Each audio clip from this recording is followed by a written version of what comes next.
Welcome to Betrayal Recovery Radio, the official podcast of APSATS, the Association of Partners of Sex Addict Trauma Specialists, hosted by Dr. Jake Porter. APSATS is a nonprofit organization providing professional training and compassionate support to partners affected by problematic sexual behavior and betrayal trauma.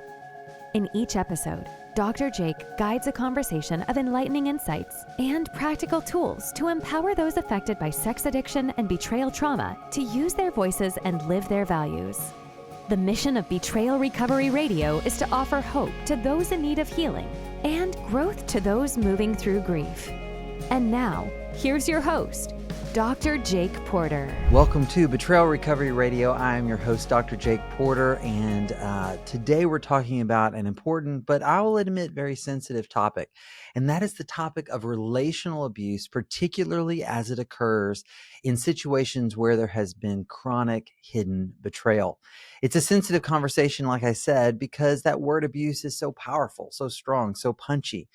But my hope is that through this conversation with two well-trained, experienced coaches, trained in the APSATS model, we'll be able to make it understandable, accessible, and something that can be a real resource and a help both to those who have been betrayed and those who have been part of the betrayal itself.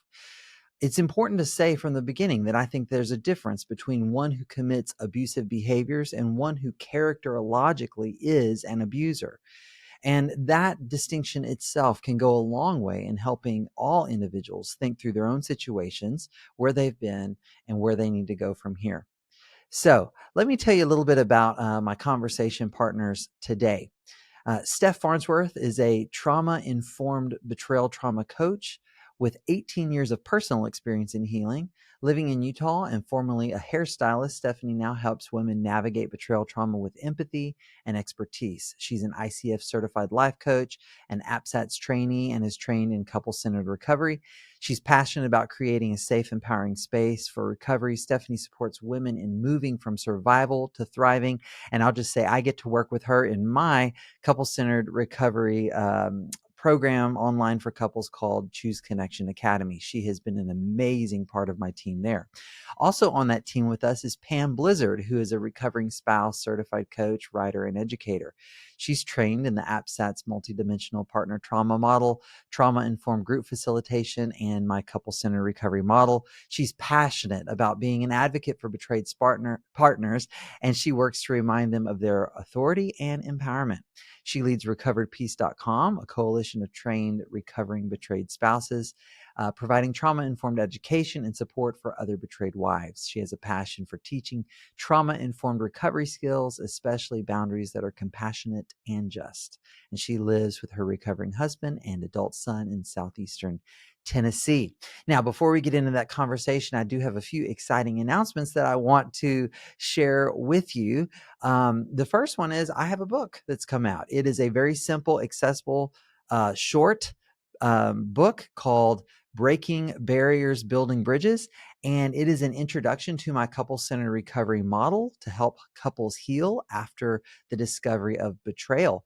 I wrote this, my goal when I wrote this, that it would be accessible, easy, not too much, a great, hopefully introduction to the idea of doing couple-centered recovery. And I'm giving it away for free.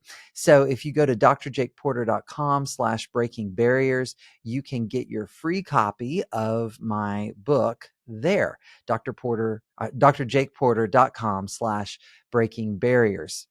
And also a few other exciting announcements coming up from APSATS, the Association of Partners of Sex Addict Trauma Specialists. On December the 6th, Bill Herring is doing a workshop entitled Applying Problematic Sexual Behavior Framework to Chronic Sexual Betrayal. And that will be held online. You can go to apsats.org to find out more about that. I love Bill's work. I love his problematic sexual behavior framework. I think it's a fabulous gift to this field.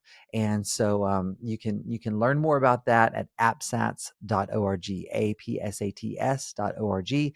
And then one more event that APSATS has coming up, the cornerstone training that APSATS offers, the multidimensional partner trauma model training that will be offered again in January 2025, specifically the 6th through the 9th via Zoom. And again, you can learn more at appsats.org. Sign up there to learn more.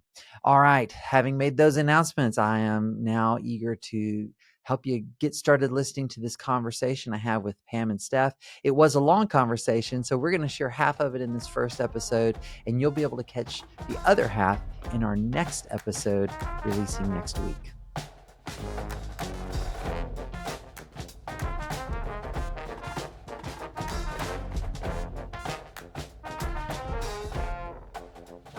Well, hello, Pam and Steph. Welcome to Betrayal Recovery Radio. Hi. We are so happy to be here. Yeah, I'm so happy to have you here, and just happy to get to spend more time with y'all, and especially happy to get to facilitate a conversation where your hearts and your knowledge and your passion for this subject can be shared with others, and especially on this really important topic of relational abuse. And so I want to just dive right into this, and either one of you can kick us off on this. What is relational abuse, and how would you distinguish it from other forms of abuse? Relational abuse is a broad topic to me because it can be a lot of different things. Mm-hmm. I think putting a name to it, though, and being able to recognize, oh, that's gaslighting. Oh, that's manipulation. It can help me in the abused situation, the victim, to step out of the victim and say, I'm not willing to be treated this way. Yeah.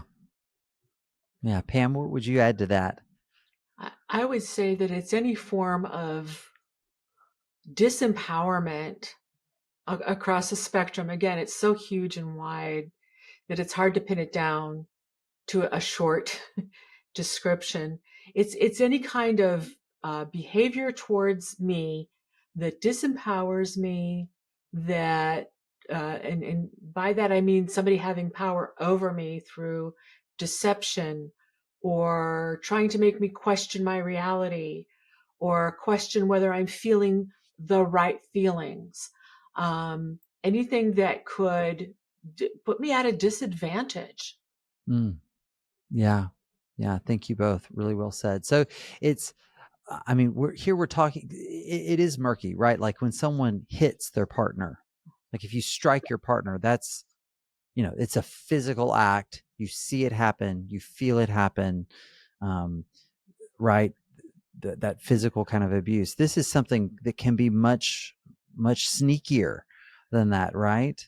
Yes. It's hard to see when you're in it.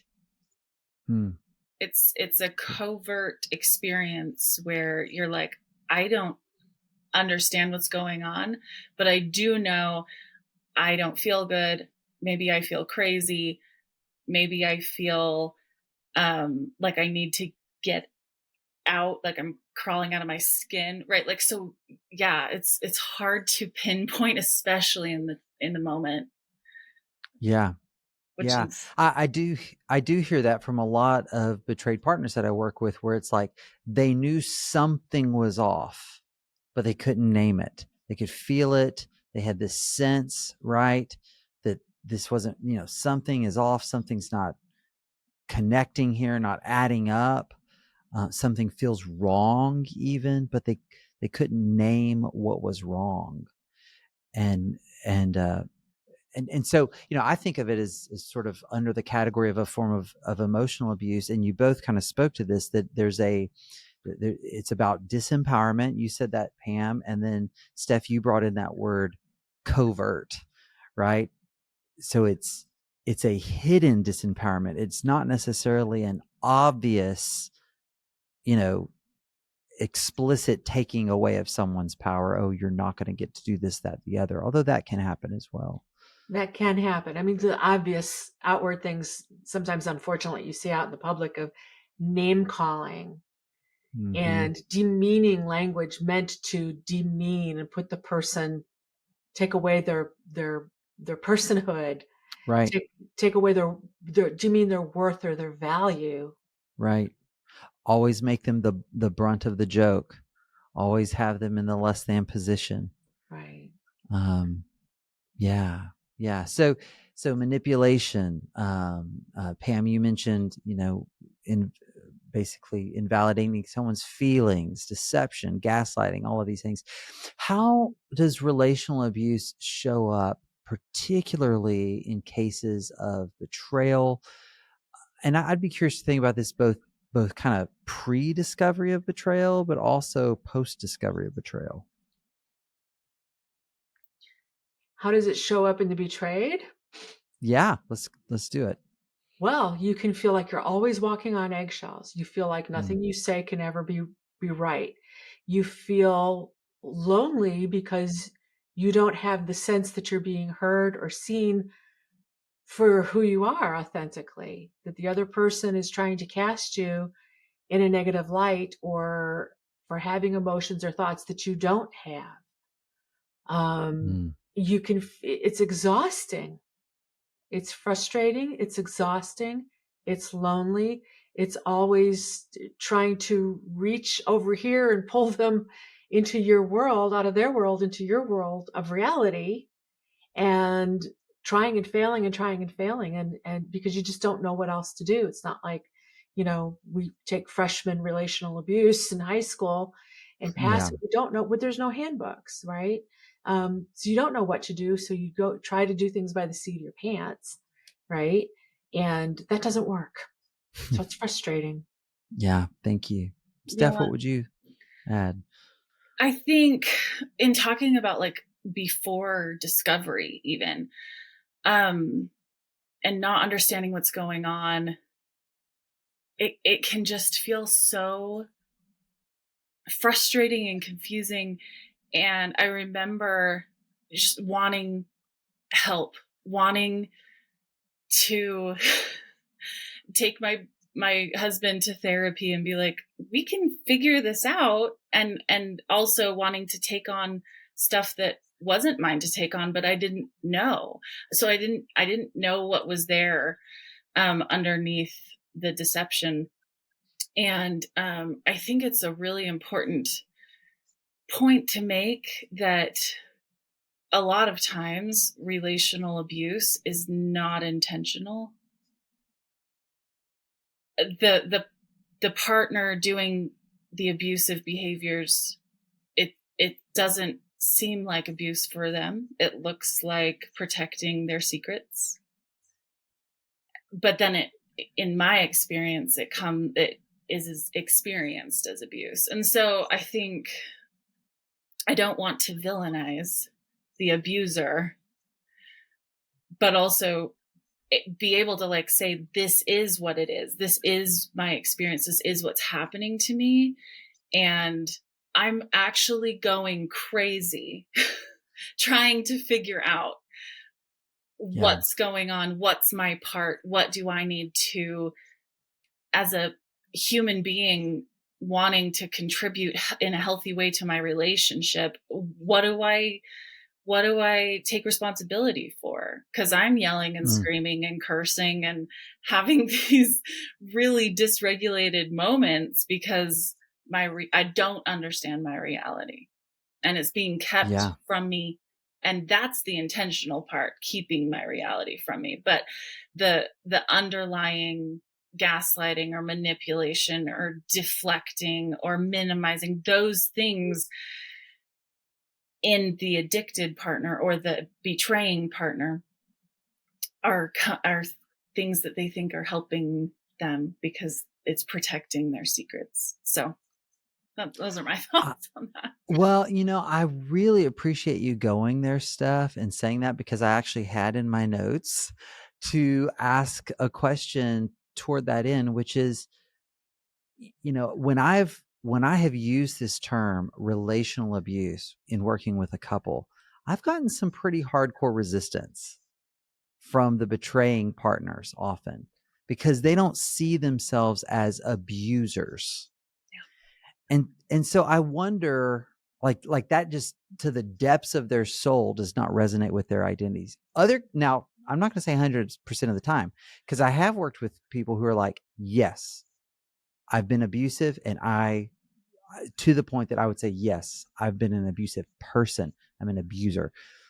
But is it helpful to distinguish between abusive behaviors and abusive people? Pam, what are your thoughts on that? I think absolutely. I think absolutely that I was fortunate enough to reach this point in my own growth and viewpoint of the world that people are not their behaviors. When I was 7, I stole a piece of bubble gum from Walgreens. I am not a thief.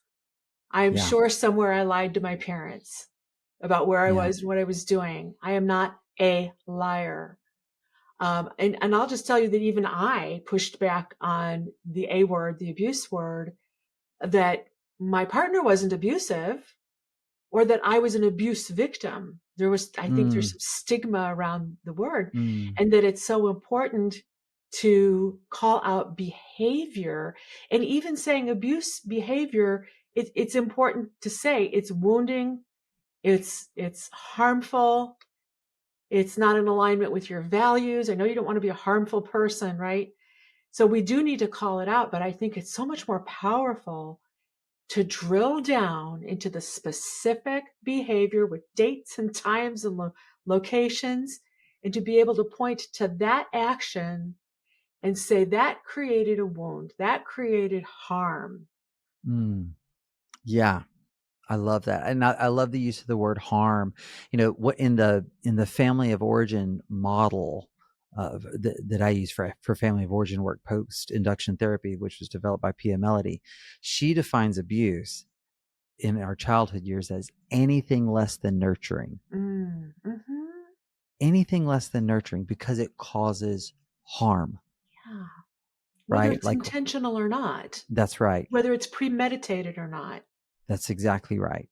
Yeah, we're looking at the behavior and the effect of that behavior, not necessarily something about the person themselves. And I also, if you look at the psychological literature on this stuff, there's a difference between a person who, in a moment of reactivity, does something abusive, and someone who is characterologically abusive, someone who has antisocial traits, or sociopathic traits, whereby there is some reward they get in causing harm and seeing that they're doing that. Now, those people are out there, but they're often not the ones that show up in my office, even though the folks showing up in my office have done many abusive things.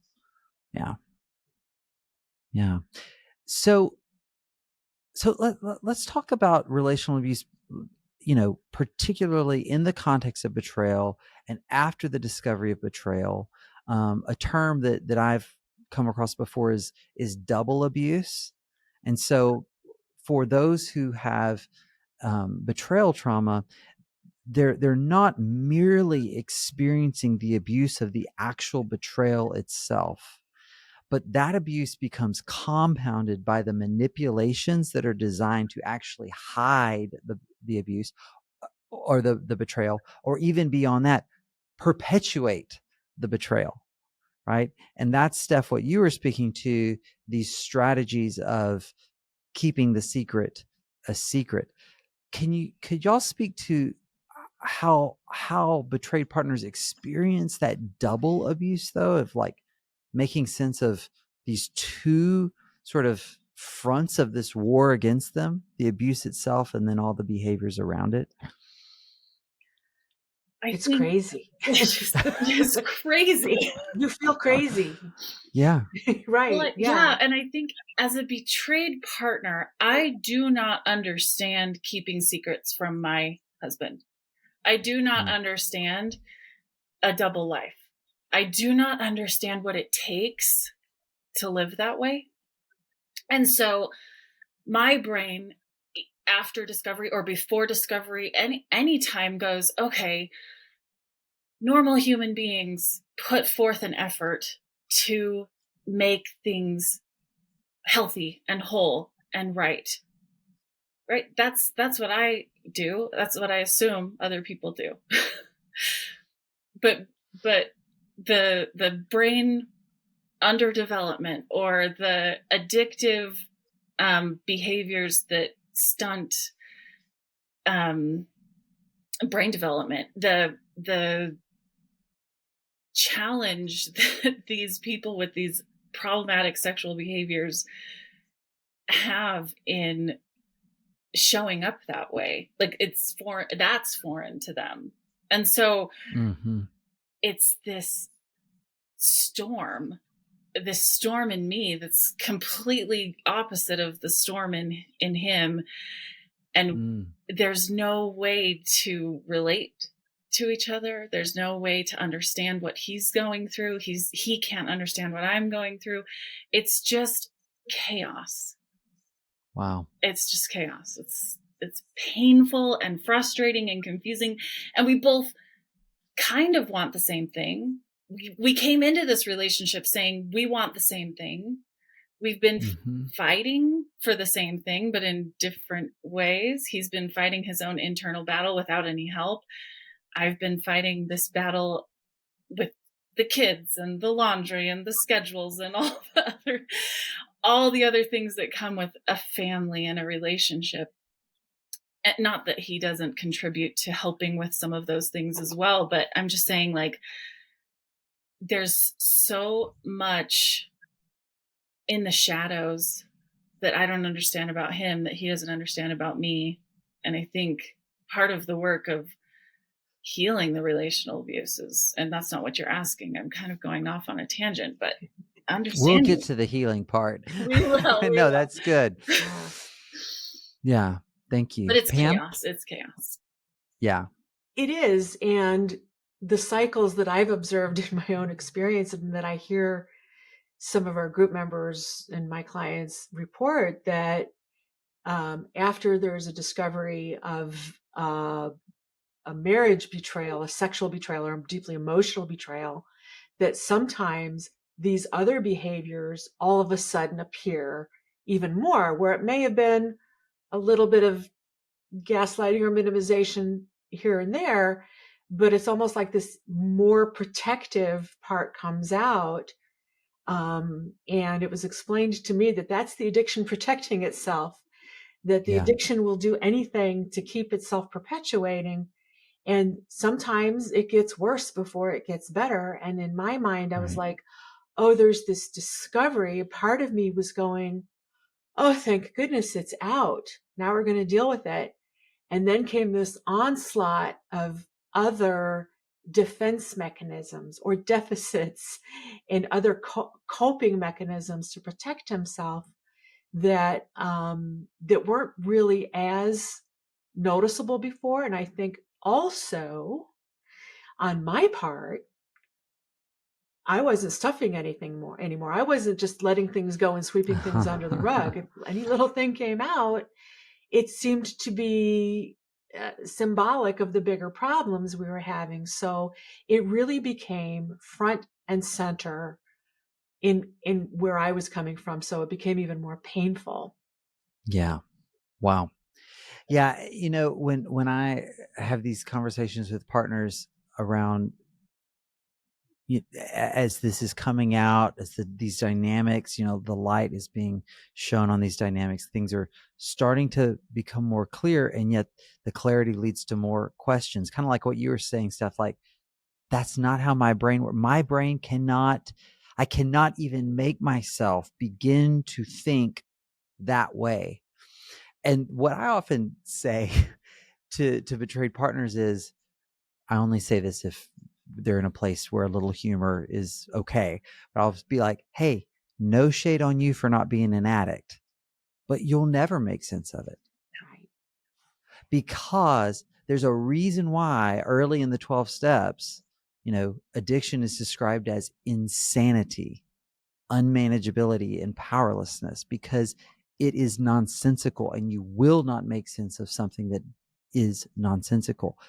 And that's part of the and I don't mean this as an excuse in any way. I'm just trying to, help betrayed partners understand, like, inside the mind of an active addict, that hijacked dopaminergic pathway that is cutting out important frontal cortical, capacities, it all makes sense. Now, the moment you step out of that and you look back at it, you go like, that makes no sense at all. But in the false reality inside the addiction, it all makes sense. Which is crazy making. Yeah. Totally crazy making. Yeah. And so we go as, okay, now we know there's this betrayal, and on top of it now, there's all this other stuff.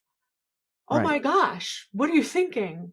Right. And I think what you just said is a therapist helped me understand, because we as betrayed partners, I think maybe it's safety seeking to say, if I can just understand this and wrap my head 100%. around it, I'll be able to go, okay, right? But my therapist helped me understand. She said it is a deep, dark rat hole trying to understand the thinking of the addicted thinker, that there's no end to it. And even if you were to get to a place where it could be explained, it wouldn't make you feel any better. Right. It's just so crazy that it's best to say, okay, I will never wrap my head around that. I will never understand it. He won't either. To this day, my husband says, I don't understand it. He's in a good recovery.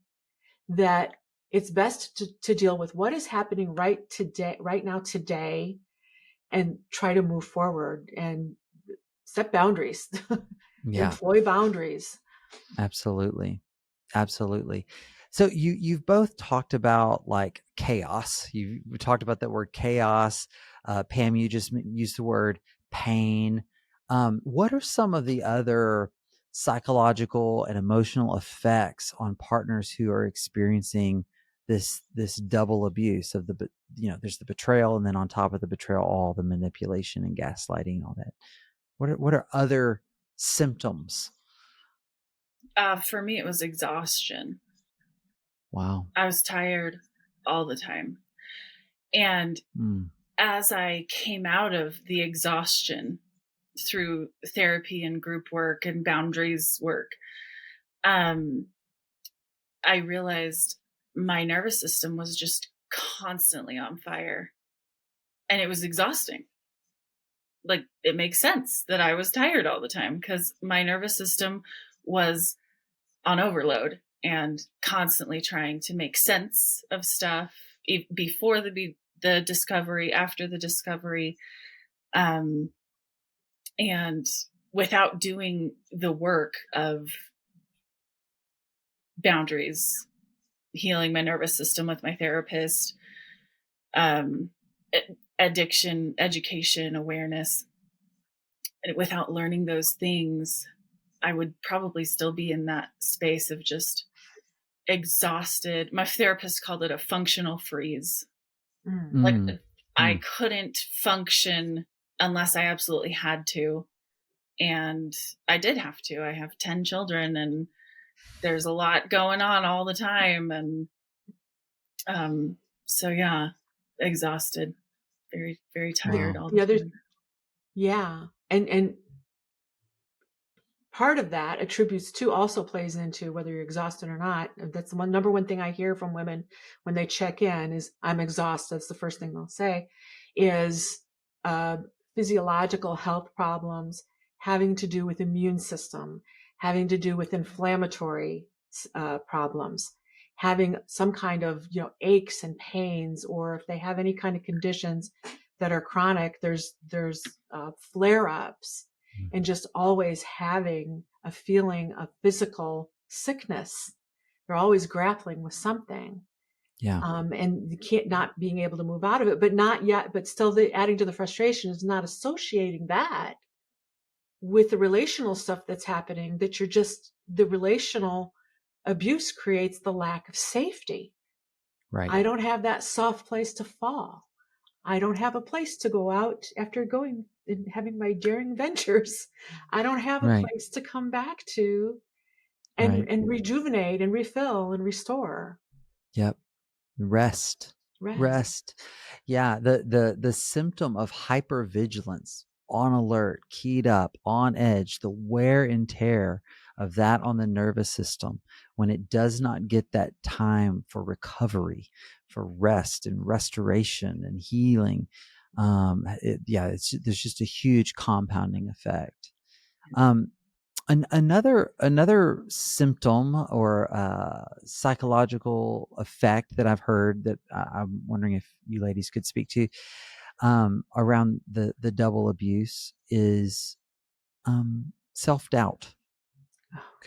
Could you speak to that? Oh, yes. Go for it, Pam. Kick us off on this one. I just know from other experiences in my life, like little mini traumas, I think it's probably pretty common that anybody who's experienced a trauma goes inward first and says, how did I contribute to this? I think maybe that's safety seeking. If I can wrap my head around how this happened, I can prevent it from happening again. And so what part did I play? So there's so much self-blame, even when we can wrap our heads around intellectually that, no, I didn't know about it, I couldn't have prevented it, but still I made the choice to get into this relationship. How far back do we go, right? That we tend to blame ourselves, combined with some society, cultural messages, and other people around us. It could even be friends and family. It could even be some helping professionals who don't have the right training to say, well, what part did you play in this? That's so common. Well, what part did you play in this? And so we doubt ourselves. We doubt our ability we thought we were interpreting reality. And then we found out we didn't know reality. So we thought maybe we should have known. There's just so much self-doubt, our ability I think there's something that happens in a body level too, that as physiological beings, we're intuitive. We can sense things when we're in a good, healthy space. And because of the trauma, we've lost that ability in our own body. I like to say that, once I learned to manage my nervous system, I had the best lie detector in the world. And I lost that. I lost my BS-o-meter. Mm-hmm. Yeah. Thank you, Steph. Yeah. And for me, the complexity of the goodness that my husband has and is, and the harm that he caused with the lies and the deceit and the gaslighting and the making me question myself and making that is what created the self-doubt, the uncertainty. Wait, I know we share a lot of values. Why is he acting outside those values all the time? I know that he is a really great dad and he shows up and he plays football and he, there's he does the dishes. This is my second marriage. I have done a full day of dishes maybe twice in the 9 years we've been together. He is a good man with a good heart, and the confusion and the disconnect of what he chooses to do behind closed doors or without my knowledge, and then how he shows up because of the shame and the guilt and the not living in integrity. It has been a source of more pain, more hurt, more confusion for me when I thought I could figure it out, when I thought I could help him, when I thought I could somehow contribute to his healing or growth, which I know I have impact, but it also is just his job to take care of that. So anyways, I don't know if that answers your question very well, but yeah, the conflict in me of, I love the good parts and the bad parts hurt me and I don't know how to reconcile it. Yeah. And I'm just aware, even as you're saying that stuff, I appreciate the the space for the complexity and nuance of reality.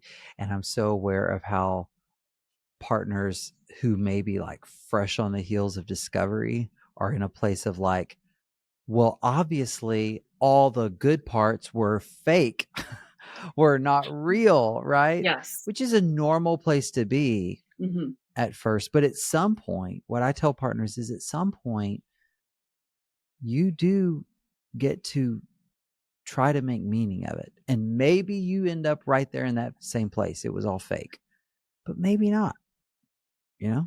Yeah. Well, and I think that's it, when your nervous system is out of whack, in a functional freeze state, in like on fire all the time. Like when people say like my life is a dumpster fire, now I think your nervous system must need some work there, because that is a painful place to be.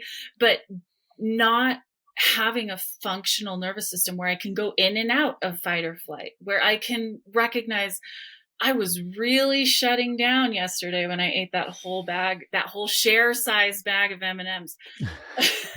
Right? I was never done that. No.